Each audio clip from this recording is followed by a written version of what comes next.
Duty కంటే బ్యూటీనే ముఖ్యమని పనులకు వెళ్లే ముందు అద్దంలో 1కి 10 సార్లు మొహాలు చూసుకునే వాళ్ళు కోకొల్లలు.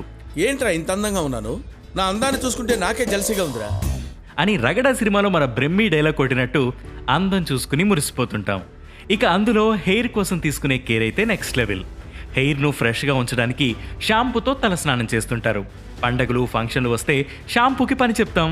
అంతలా మన లైఫ్లో భాగమైపోయిన ఈ షాంపూ తాలూకు స్టోరీనే ఈరోజు మన అనగనగాలో.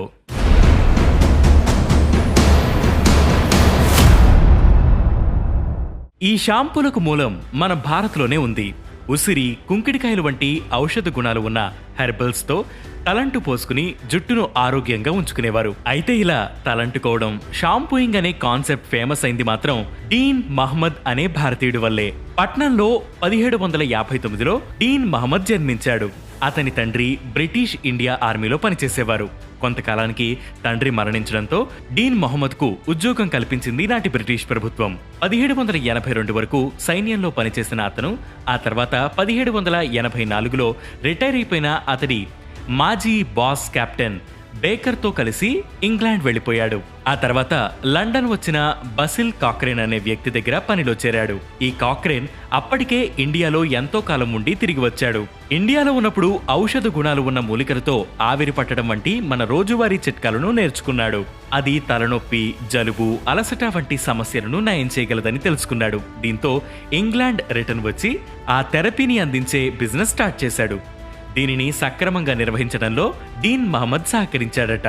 అంతేకాక ఈ వేపర్ థెరపీతో పాటు డీన్ మహమ్మద్ షాంపూయింగ్ అనే కాన్సెప్ట్ తీసుకువచ్చాడు.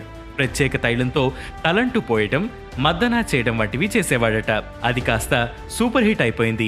మిగతా షాప్ వాళ్ళు ఈ షాంపూయింగ్ ను ప్రవేశపెట్టారు. కానీ ఇది ఇంట్రడ్యూస్ చేసిన మొహమ్మద్ కి మాత్రం తగిన గుర్తింపు రాలేదు. 1809 నుంచి 1812 వరకు ఓ రెస్టారెంట్ నడిపిన డీన్ మహమ్మద్ ఆ తర్వాత 1814లో బాత్ హౌస్ కీపర్స్ పేరుతో మళ్లీ షాంపూయింగ్ బిజినెస్ స్టార్ట్ చేశాడు. ఈసారి మరిన్ని రకాల మూలికలతో సేవలను అందించసాగాడు.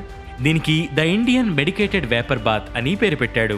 అలా అతని బిజినెస్ అప్పటి బ్రిటన్ రాజు 4వ కింగ్ జార్జ్ అతని వారసులకు సేవలను అందించేదాకా వెళ్ళింది. ఇక మన డీన్ మహమ్మద్ పేరిట మరో రికార్డ్ కూడా ఉంది. 1794లో the travels of Dean Mahomed అనే పుస్తకాన్ని రాసి ఇంగ్లీష్లో పుస్తకాన్ని రాసిన తొలి భారతీయుడిగా నిలిచాడు. ఆ తర్వాత అతని బిజినెస్ కు సంబంధించి కూడా పలు బుక్స్ రాశాడు. ఇది అతని కథ, మన షాంపూకి సంబంధించిన ఓ ఇంట్రెస్టింగ్ గాథ. ఇక 1900 తర్వాత షాంపూను జర్మన్లు మరింత డెవలప్ చేశారు. ఇంతకీ షాంపూ అనే పేరు ఎలా వచ్చిందో తెలుసా? అది కూడా నమ్దే. చాంపో అనే హిందీ పదం నుంచే ఈ షాంపూ వచ్చింది. చాంపో అంటే మద్దన చేయడమని అర్థమట. ఇక అదే పాశ్చాత్యుల నోటనాని షాంపూ అనే పదం వచ్చింది.